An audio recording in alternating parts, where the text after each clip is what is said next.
The president is incapable of helping us because he is incapable of seeing the problems.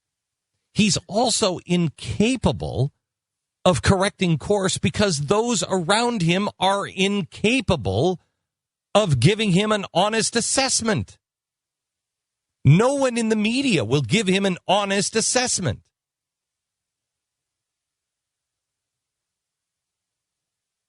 Where have we gone wrong?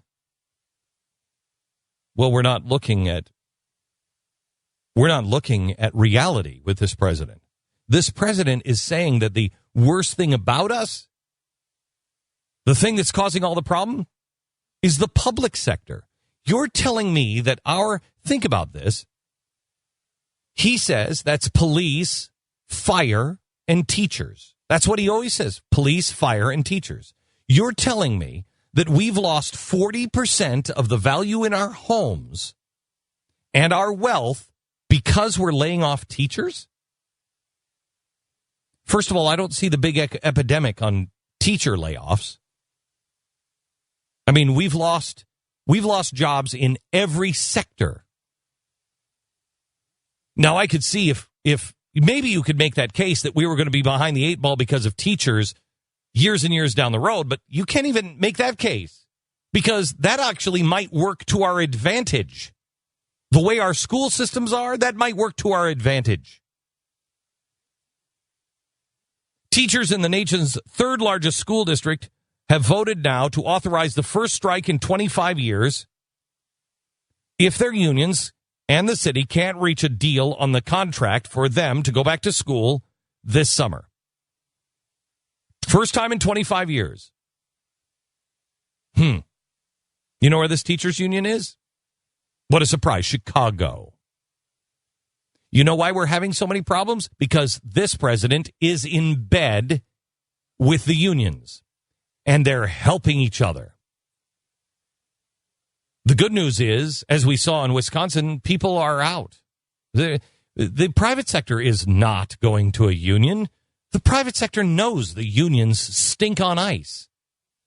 Even those in the public sector, when they're given a chance, when they're given the right to choose, I want to be represented by a union, I don't want to be represented by a union.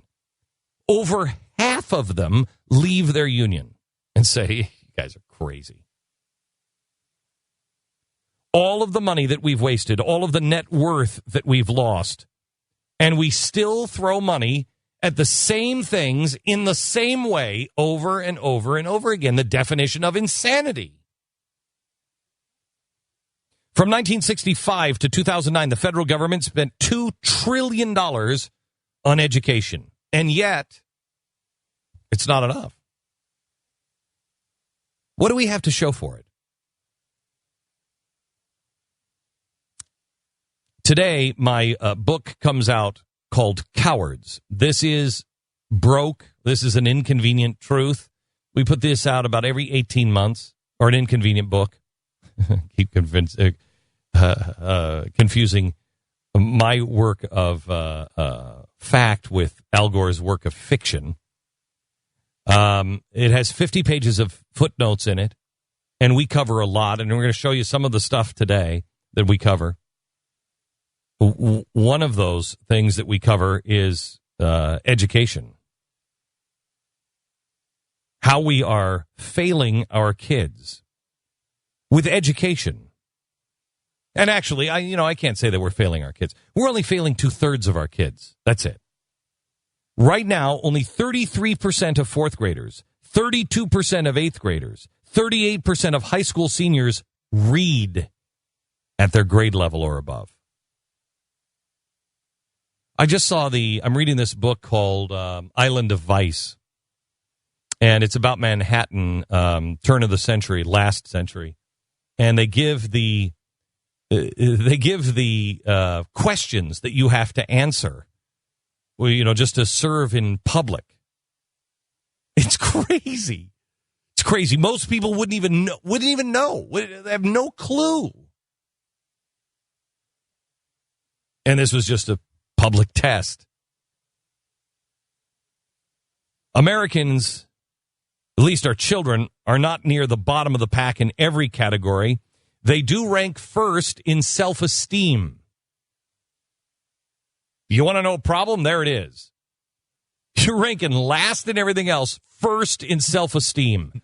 The left has created everything they despise about Americans. They say that we're arrogant know-nothings. That's exactly what our education system is turning out. Arrogant know-nothings. Thank you to the unions and to the left. So long as we have self-esteem, so long as we believe we can do things that we don't even understand, we're going to be great. We spend more, it costs more, and we're getting results that are significantly worse, and our kids are becoming egomaniacs. Despite all of this, teachers are now paid over 45% more than they were in 1961 after adjusting for inflation. What is your job? Whatever you're working now, go back and look in 1961 and then adjust it for inflation. If your industry had that kind of track record, do you think after inflation you'd get almost a 50% raise? Now, no one's accusing them of making too much money. But somebody's making an awful lot of money. Who is it? The teachers' unions. As I point out in Cowards, if I were to say the teachers' unions didn't care about kids, that'd be pretty controversial, right? Tons of teachers do care. I'm tired of you bashing all teachers. Tons of teachers do care. Mm-hmm. Mm-hmm. How about the unions? How about the structure itself? Do they care? Are kids their number one priority?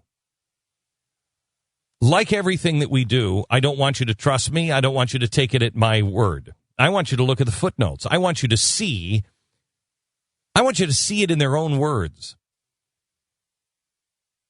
In Cowards, we talk a little bit about the teachers union and the National Education Association, and is our schools are failing us, and we're doing the same thing over and over again. Now, are the teachers unions and the National Education Association, the biggest teachers union, are they about the kids? Find this quote in Cowards. This is from the top lawyer of the teachers union. This is not to say that the concern of the NEA and its affiliates with closing the achievement gaps, reducing dropout rates, improving teacher quality, and the like are unimportant or inappropriate. To the contrary, these are the goals that guide the work we do. But they need not and must not be achieved at the expense of due process, employee rights, and collective bargaining.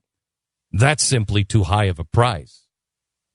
But he goes on. Listen to this.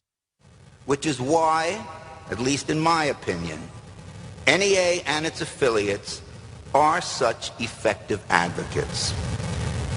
Despite what some among us would like to believe, it is not because of our creative ideas. It is not because of the merit of our positions.